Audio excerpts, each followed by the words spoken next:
Control is a high-octane third-person action-adventure from Remedy Entertainment, and is arguably the best part of late 2019. It's also not a terribly difficult game, so I set out to see if I could change that.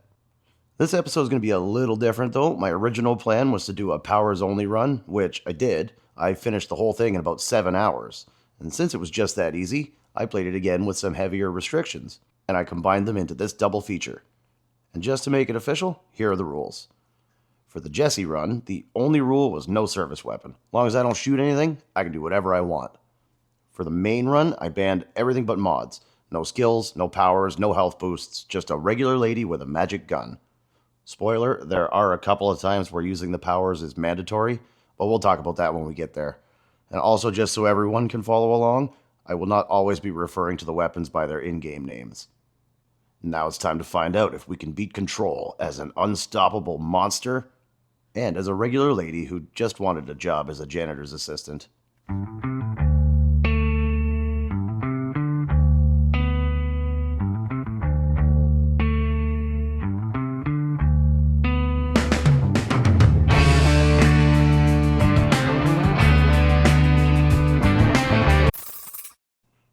Our story begins with this regular lady who will henceforth be known as Reggie because the fuse on that regular lady joke is really short. She arrives at this perfectly ordinary office building for a job interview when a discontinuity fissure ruptures, creating the Jesse timeline. We meet the janitor. He's a real nice guy too. Says there's about to be a mess in the boss's office, and if we clean it up, we get the job. Just sounds like a deal to me. Oh. We go in and clean it up, which takes us to the astral plane to start the tutorial.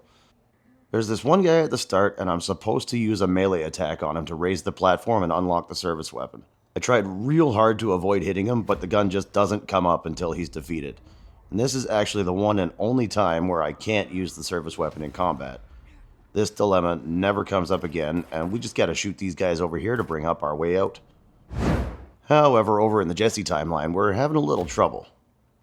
She tried really hard, but there's no way around shooting these guys. However, it goes both ways, and this is the last time that Jesse has to use the gun. She ran into a lot of real problems in the next office section while only being able to melee attack. It took a few deaths in a short time for me to figure out the trick, which is run in, hit someone, continue running in circles, and hit anything that gets too close. And that worked just fine, and we're off to the next area with the first boss fight. And this one was a little rough. The sprinting around and slapping bitches strategy I've developed was getting the job done, but eventually there's just no more health to pick up. He was hitting me so hard, I had no choice but to get to cover and cheese him. He got stuck here, and I just laid in the hits until he was done. And this was the last time that Jesse would have any difficulty. Reggie, however, took up a big head start and finished this section 15 minutes ago. Now we've cleaned up the central executive sector, we get to meet Emily, who says she's promoting us to whatever job she has to, so we can eradicate the monsters attacking everything.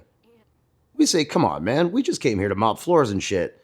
She thinks we're stupid and tells us, okay, monsters are mess. Janitor, clean mess. Reggie stops to do her hair and change her clothes, and we're told the phone's ringing in our new office, and it might be an important call. We get another big combat sequence, and this is where they introduce the armored enemies. Nothing too tough yet, but all the enemies are still low level. I'll take the easy combat while I can, because it's going to get a little rough soon. But let's see how Jesse did in this section. Yeah, I've milked all the drama out of that one that I'm going to get. She's pretty much just a repeatable punchline, and now we're going to be mostly focused on the Reggie timeline. So we clean up this room, and we have to go deal with some weirdness and pneumatics. And it's a pretty easy section. As long as you move fast enough, you don't even really have to stop and take cover. You just run right to it. I tried to shoot it, wouldn't let me. This unlocks launch and takes us to the tutorial. This is where the exception to the rules has to happen. Using the powers is mandatory while in the astral plane, so from a narrative perspective, I guess she's got some connection to the other timeline in here or some shit. I don't know. Not in combat though. There are no astral plane exceptions in combat.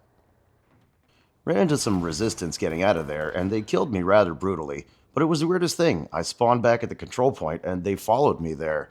Usually they just respawn when you get back to their room. Cool, I didn't have to start the whole fight over again, just mop up the last few, and we're going to the mailroom to ask Mr. Tomasi if we got a paycheck yet. He asks if we're crazy and tells us we haven't even worked here for a whole day. Then he gets really mad and starts flying around. And it doesn't matter what rules you're playing by, this fight is the same for everybody. Hide behind this junk in the middle of the room and hit him when he's not doing anything. So he takes off when he's had enough, and we can finally answer that damn phone.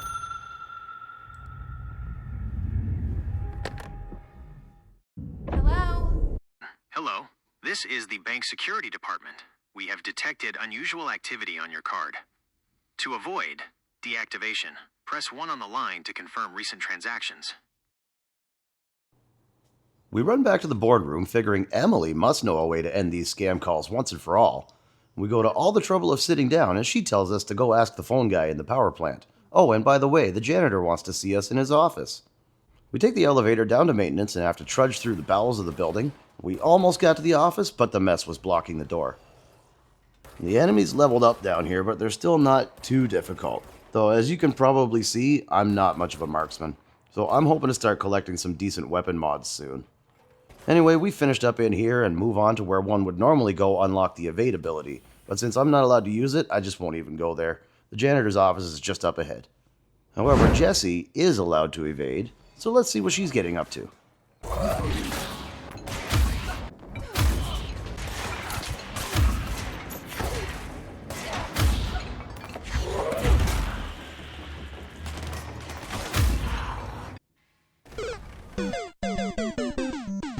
We get into the meeting with the janitor and find out that he called us all the way down here just to ask for some time off. We tell him, yeah, sure, whatever, and ask if he knows anything about stopping the scam calls. He talks for 5 minutes without answering my question, then closes with a fart joke. Trying my best to keep up with this. Reggie leaves that meeting very confused, and we're off to see the phone guy, who tells us he can try to block the calls.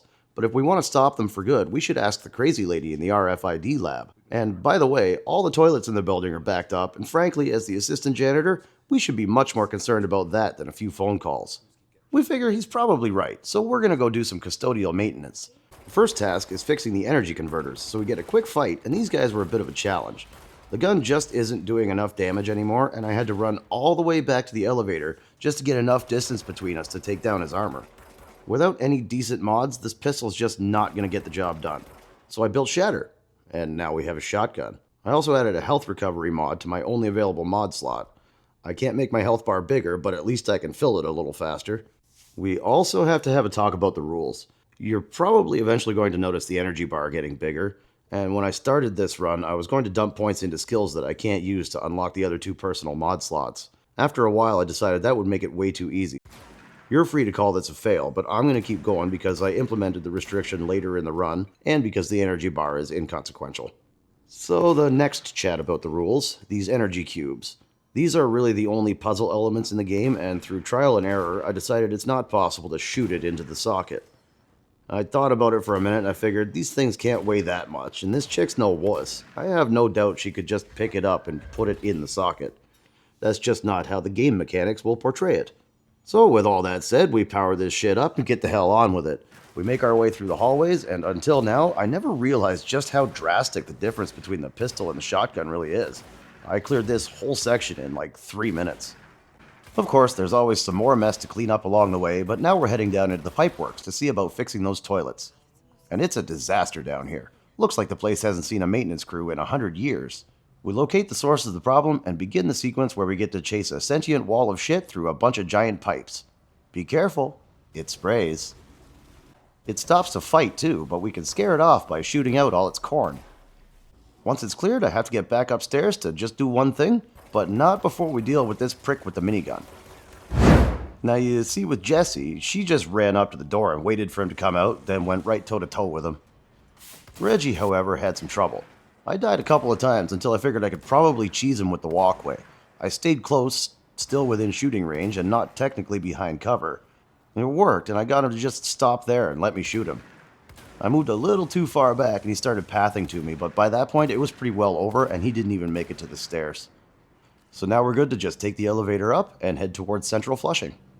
On the way there, we get introduced to 2 new enemy types, the Demolition Expert and the Charged. Not having the evade ability makes both of these types very dangerous, and adding them both at the same time seems a little unfair. But in a wide open space like this, it's easy enough to keep my distance. It's also entirely possible that they were not introduced at the same time and I just wasn't paying attention. Moving on, we have a small mess to clean up in central flushing, and then all we gotta do is pull that handle. After a job well done, she remembers that the phone guy said something about a crazy lady in an RFID lab, so we run as fast as we can back to the boardroom to go tell Emily what a crazy day we're having and maybe see if she wants to chill sometime. Coming off the sector elevator takes us to Central Research, and this is just a huge multi-level combat arena in which we're about to be introduced to yet another two enemy types. The Elevated, which are a pain in the ass for Jessie because they usually dodge the first thing you throw at them, but as long as she still has energy we can immediately throw something else. And the Snipers, who aren't really a problem because it takes them a really long time to aim, so much like the demolition experts, just getting in close makes them panic and leave cover. Or we can do the logical thing and not run headstrong into guys firing off rocket launchers and sniper rifles. Unfortunately, taking cover in this game presents a pretty serious problem, especially on a low health run like this one. Enemies drop these health elements when damaged, but they drop them where they're standing and that's where they stay. So that means hunkering down behind a flower pot as two enemies with automatic weapons attempt to surround me. I'm left with no choice but to run straight at them anyway. And sometimes you make it. Sometimes you don't. We move on to the next room where the acid really starts to kick in, and we get a very painful example of sometimes you don't. This seemed like a good time to work on my firepower. I'm not normally a fan of automatic weapons, but Control is 100% spray and pray compatible, so I head to the nearest control point to construct spin. It's not really much help though, and I died a few times just trying to get back to that room. I could just run through them and carry on, but where's the fun in that? Besides, I'm still a horrible shot, and I'm going to need all the practice I can get. But now we're back, and it's time to clean this room. It was a struggle, I'm not going to lie, but once I finally popped the last guy, we were given a gift from the heavens. That is a weapon mod. Specifically, it's a weapon mod that gives me a flat 34% damage increase. I immediately slap it on my pistol, and I was ready to go kick some ass. But Reggie just had to stop and watch the movie about the sexy science man. We charge into the next area, and it's another new enemy type. One we can't damage. Good thing I got that mod. This thing is called an astral spike, and what I said isn't entirely true. You can damage them, but only enough to stun them. There's also no point in doing that because they're already really slow, so we just trap it in the garage and take off into another big fight. This room is one of the best combat arenas in my own opinion, and it's also where we're, hey get this, introduced to another new enemy type, the Cluster. This support unit looks big and bad, and it passively heals all enemies on the battlefield, but the truth is that it has no real sway in a fight. Once your weapons start doing more damage than it can heal, it becomes just another target.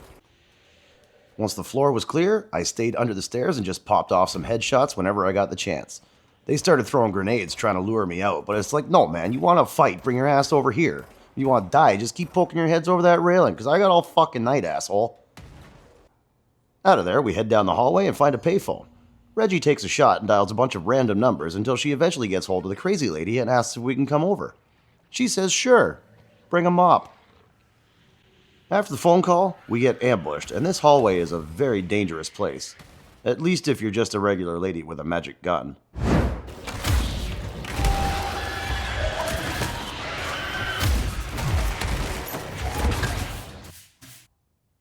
We get to the crazy lady's office and ask her if she knows how to stop the scam calls. She tells us our gun's doing a fine job of it so far, but the way from here to the RFID lab is overrun with mess and we're expected to clean it up. Reggie figures that makes sense. She is the assistant janitor after all. We run right out into a war zone complete with my own NPC reinforcements. This battle's kinda hard and it took 2 tries to blast through them all, only to find out it's a trick. When I try to clean the control point, this warped mini-boss spawns. Now he might also look really intimidating, but these guys are not that hard. They're slow and they drop their shields when they attack. As long as you have good cover to work with, it's only a matter of whittling down his health and moving on to the lab. Crazy Lady comes into the lab right behind us, still holding her big gun, and Reggie notes that it was kind of odd we didn't see her in the battle. Anyways, we asked her what's all this shit, and she tells us that black rock in the machine is a signal blocking material, and there's enough of it to make 1,000 more of these vests. Reggie pretends she understands and presses a bunch of buttons until the machine starts making noise, and it breaks down immediately. Crazy Lady says, whatever, she's got a 60 of vodka under her desk, so that's what she'll be doing while we watch this Science Man movie. He explains the RFID vests, and that while trying to block scam calls worldwide, he rerouted all of them to this very building. Unfortunately, one of the incoming VoIP connections was carrying a digital parasite, which caused the scam calls themselves to manifest physically. When the movie was over, and just before she blacked out, Crazy Lady told us to go through the fire break and get to the processing facility to look for clues from Science Man. On the way, we farted real loud in the bathroom and had to make sure there was nobody in the other stall. Before getting into the fight in the Atlas chamber, I noticed I still haven't been getting many weapon mods, so I stopped at a control point to check some board countermeasures. These are basically just challenges to earn randomized mods, and I'm only bringing this up because of this one, which rewards a top tier mod for defeating enemies with charge. I haven't unlocked that weapon yet, but I might as well accept the challenge anyway. You never know, it could end up dropping the best possible mod I could ask for in this specific playthrough. I got back to the Atlas chamber for what's usually one of the tougher battles in the game, but I have some backup in there fighting with me, so I let them distract the bad guys while I pop them all from the hallway. The last one got stuck in the corner, and I wasn't going to waste an opportunity like that, so I got as much damage in as I could before he started moving, then finished him off a minute later, clearing the room and getting me to the point in the game where I'm already sick of always having to take the stairs. In the next room, we run into the phone guy who tells us he's been trying to track the parasite signal's source, and if we can get him some more black rock, we might have a chance of finding it and shutting it down. Also, most of his technicians got ripped to pieces by a monster in the next room, so, bring a squeegee.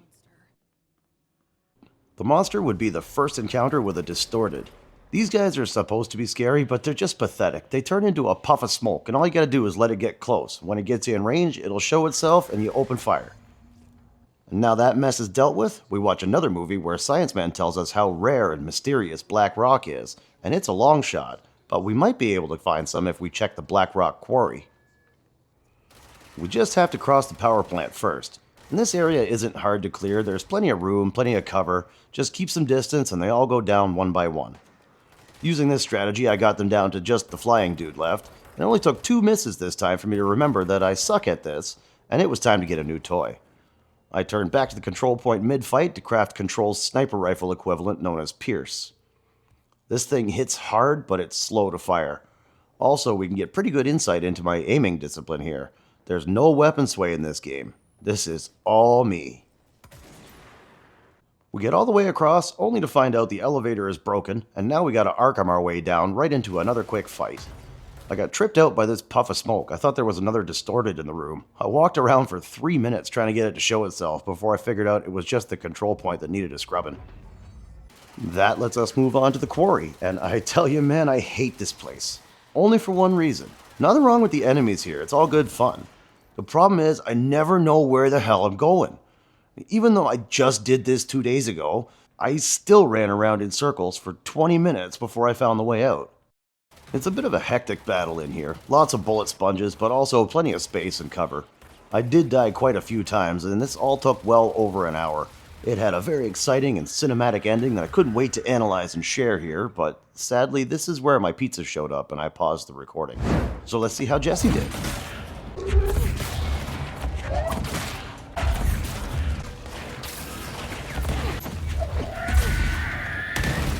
I guess we're done then.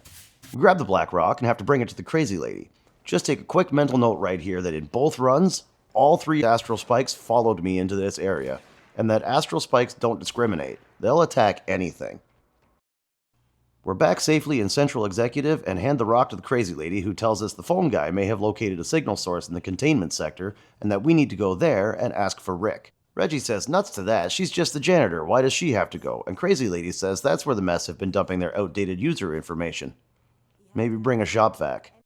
We step out into Central Containment, and that's just great. There's nobody at the front desk except this ghost who doesn't know where Rick is. There's a small fight here in this office, but I seem to be having a lot of trouble with it. They're just armored troopers, but they've leveled up, and I died here 3 times. Their armor is tough, but then I remembered my gun has an app for that. I easily cleared the way to the medical wing, and I got jumped by 7 armored guys in this room. I wiped them out with no problem, and we run into this weird new mess. Reggie figures this must be the discarded user data and really wishes she wasn't a janitor right now. Next time through, we get jumped in the medical wing again, and I just told them to eat shit. Then I lured all these other pricks into my hallway kill box. I was done and out of here in 5 minutes. The rest of the way is clear, and we make it to the Panopticon. We stop at the office and ask this goofy-looking mook if he knows where we could find Rick. He says he doesn't know any Ricks. Unless we got $20. We hand him the cash, and he says that he's Rick, and we must be here for his maintenance ticket. Reggie says, yeah, sure, whatever, and we just have to cross this bridge where we find not only did some asshole smash this window, they also forgot to steal the TV. We start cleaning it up, and a hole opens in the wall, leading us to a big boss fight. I tried this a few times, just trying to figure out the right strategy. These guys floating up above are supposed to drop at different points in the fight, but we can shoot them down. Our boy Pierce here is doing a lot of heavy lifting, but I don't have any mods that can make it one-shot any of these enemies. Shooting them all down, but letting them still run around is basically a death sentence for me.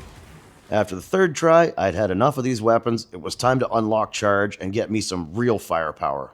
Too bad I didn't have enough materials, so I'd have to do some grinding. It didn't take long, and I was able to craft the weapon, and if I recall correctly, there's a board countermeasure waiting to be completed. And we get to take a moment to really appreciate how great charge is.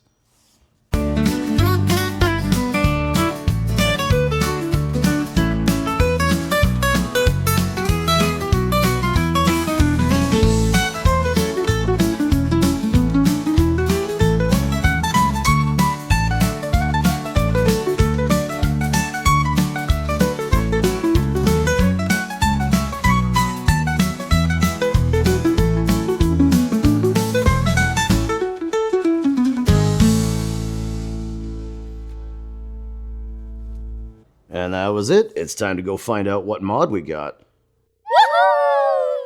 This is one of the best pulls I could have gotten. A solid 58% health recovery increase. Double my old rate. So with my new rocket launcher in my hand and a healing factor that could shut Deadpool up, I'm ready to crush this boss fight. Roll up ready for a war, and well, sometimes you don't. The final battle with him only took about 4 minutes, but if you count all the grinding, this boss fight technically took me close to 2 hours. And for anyone still keeping score, Jessie did it on her first try and it took less than 2 minutes. We have to take another trip through the astral plane, and if I thought it sucked already, now I can fly and I still have to take the damn stairs. Oh, not here though. This is one of those times where we have to talk about it when we get there. After we get back out to the bridge, we're forced to levitate to the broken lift platform. I couldn't find any other way up, but anybody else here would have just called Rick and told him to run a ladder out. This is also the one and only time I have to do this outside of a threshold or the astral plane itself. The possible signal source is just up ahead, but when we get in there, the place has been trashed and the router is missing. Reggie prays for a distraction when we get a call from Emily, who says she was bored and asks if we want to come chill for a bit. We say, hey, what's up? Then we talk about power tools and football, and then she says they lost contact with us about 2 hours ago when we started cleaning up that broken window, so they sent a team in to retrieve the router. She hopes we didn't go to too much trouble in the Panopticon, and the router is just upstairs if we want to go check it out. We say, yeah, that'd be cool, and head out of the boardroom where we run into the phone guy. Reggie says, wasn't the crazy lady working in this spot? And he tells us she's sleeping it off in one of the lockers.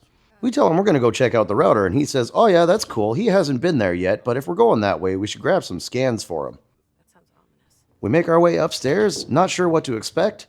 After all we've seen today, anything could happen.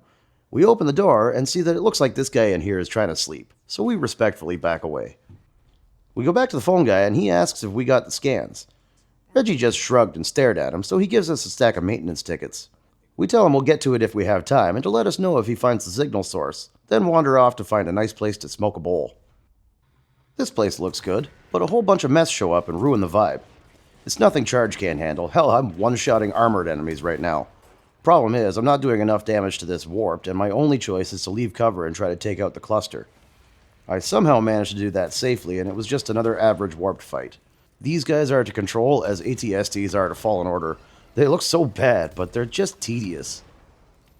Now she's good and stoned, Reggie decides to do some exploring, and we stumble upon some files which state that the signal is not a parasite at all, but a hostile infestation from another reality, and the breach which allowed them access to our world was torn into the fabric of existence, all because some dipshit kid found a haunted autodialer at the dump.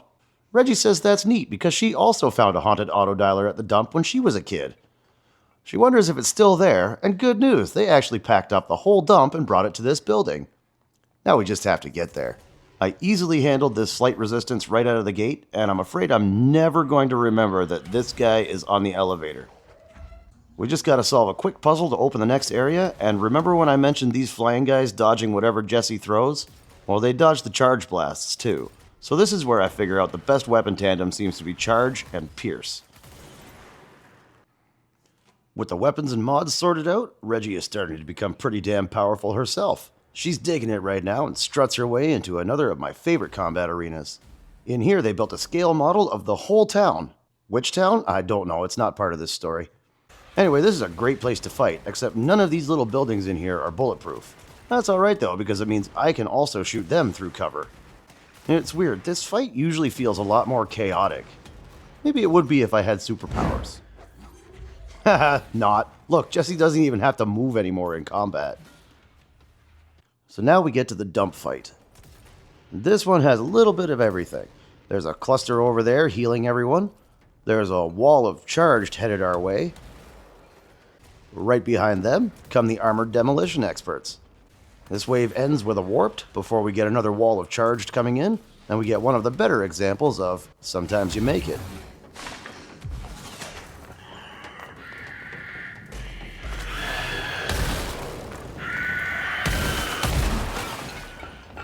This flying prick slows it all down a little, and the final shot looks like it came straight out of a Steven Seagal movie, but at least now we're free to rummage through the dump for a while.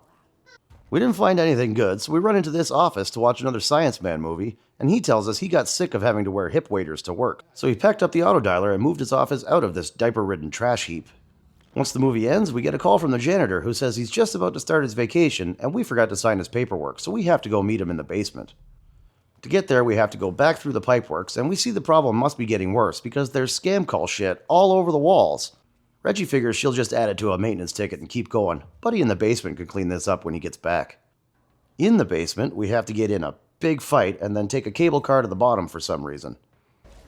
I got my ass whipped in this fight, and it's especially irritating because every time I die, I have to run all the way across the quarry and jump down an elevator shaft. After some time, I figured out the plan should be to stay in this office and eliminate the guys on the right side. That way, when I need health, I can just run around this corner and grab some. It worked for the most part, but I learned something new here. You don't actually have to finish this fight. You just have to wait for the cable car to show up. We get down there to sign the paperwork, and he rambles on for a few minutes without making any sense, so we steal his Walkman and take off back upstairs.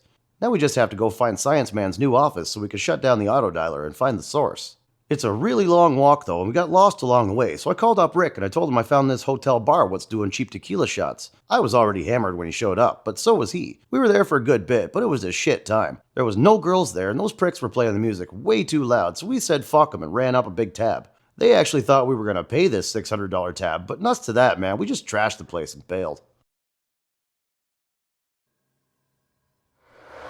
Through all of the chaos and blackouts, we somehow ended up back in Central Executive, and Reggie had no idea how she got here, so she figured we could just take the elevator back. Unfortunately, it's still too early for this shit right now, and we come face to face with a big, angry shadow monster whose weakness is noise and light. We made real quick work of that. Then we get a call from Rick, who says he's not sure how much help it'll be, if any, but there's a grenade launcher available to us now. Reggie says, cool, how about paying back that $20? And suddenly he can't hear us anymore and his phone is dying. Anyways, it's now time to construct our ultimate weapon, the sticky grenade launcher known as Surge. In terms of raw power, Charge is probably still the better choice, but Surge's sticky grenades also have a manual detonator, which I personally prefer, so this is going to be our main weapon as we push ahead into the endgame. But before we do, we got a couple loose ends to tie up. Remember when the phone guy gave us that stack of maintenance tickets? That's for a quest called Old Friends, in which we have to eliminate 5 targets, and I decided Jesse and Reggie would compete head-to-head in a good old-fashioned time trial. So let's get ready to rumble. Our first target is in the Atlas Chamber, and Reggie fell really far behind right off the hop. It was looking very grim right here, and there were no more health elements on the floor to pick up, but sometimes you make it. She accessed the control point mid-battle, fully regenerating her health and giving her the edge to get back on the offensive.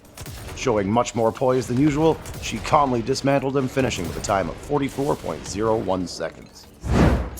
Now we head over to see how Jesse's first round went. We don't start the timer until the first attack lands, and there weren't many more after that. Jessie may be already running away with this, ending her first round with a time of 15.34. Round 2 takes us to Black Rock Processing, where Reggie knew she had a lot of ground to make up, so she took no chances and blasted him to bits in 6.19 seconds. Jessie went for the style points and walked up to look him in the eye before cramming one of his own grenades into that eye, ending with a time of 16.6. Now we'll head down to the energy converters, where Jessie was at a significant disadvantage, having most of her attacks dodged.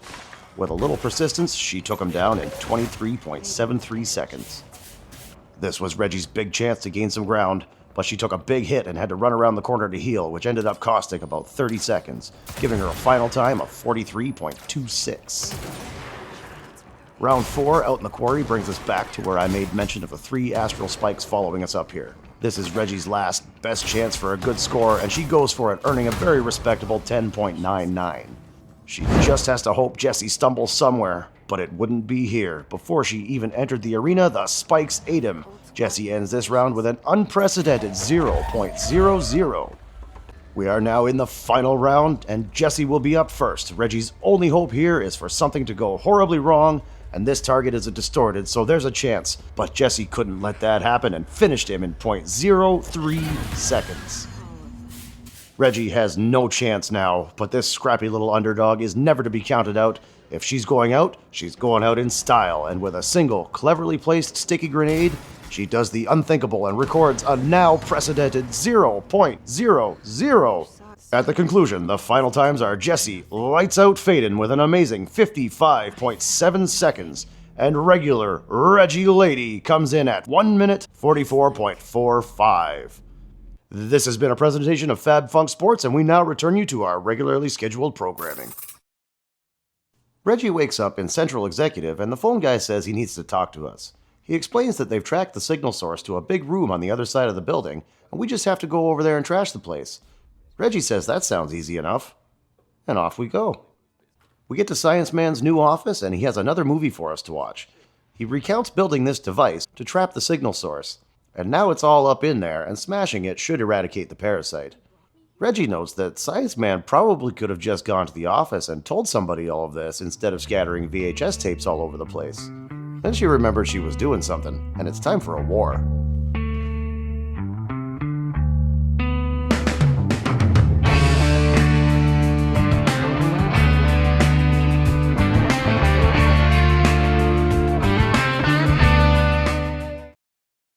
The first section on the lower level isn't too bad. We have to take down these gravitational suspension beams, and they throw some basic enemies at us. All in all, a good fight. As we started ascending, the enemies didn't really get tougher, but I fell off a few times. Other than that, some solid combat in this section. I also learned here that I don't actually have to finish the fight either. As long as I have time, I can just disable the tractor beam and move on. On the next level, it starts to get a little tougher. I got down to just this big trooper and this one asshole floating around in an office chair. I decided to focus on the trooper first, and he hurt me real bad. I took a chance and I ran toward him to grab the health, and hey, sometimes you make it. Shit, sometimes you don't. We went through again with no mistakes, and the next level is where this tiny health bar finally starts to become an actual problem. It's fine at the start. I just have to stay back and take out the first few guys, then run circles around the platform in the middle while blindly firing grenades. And all that's fine for these little guys, but there are 2 warped up here. One on its own is fine, but 2 attacking asynchronously is big trouble. Not only that, Surge is not very useful because it can't penetrate their shields. I eventually ended up having to just run around taking pot shots at them with Pierce, but after half an hour of this, when I finally beat them both, they throw another wave at me with a trooper and some elevated. Reggie's on a game though, and this ain't gonna stop her now. We tore through them like my ex-wife through my pride, disabled the last beam, and destroyed the mess once and for all.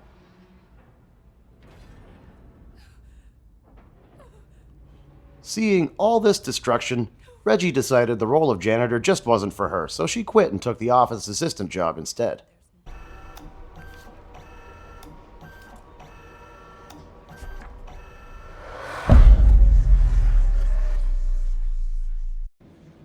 shit, I forgot about fridge duty. Reggie changed her mind pretty quickly about being an office assistant. Custodial maintenance was much more fun. It was Rick's turn to clean the break room fridge, and his lazy ass just filed a maintenance ticket for it. And it seemed that for now, Reggie had found her true calling.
And with the fridge cleaned out and the other guy's vacation finally over, Reggie is back doing what she loves, and that's going to be the end of our story.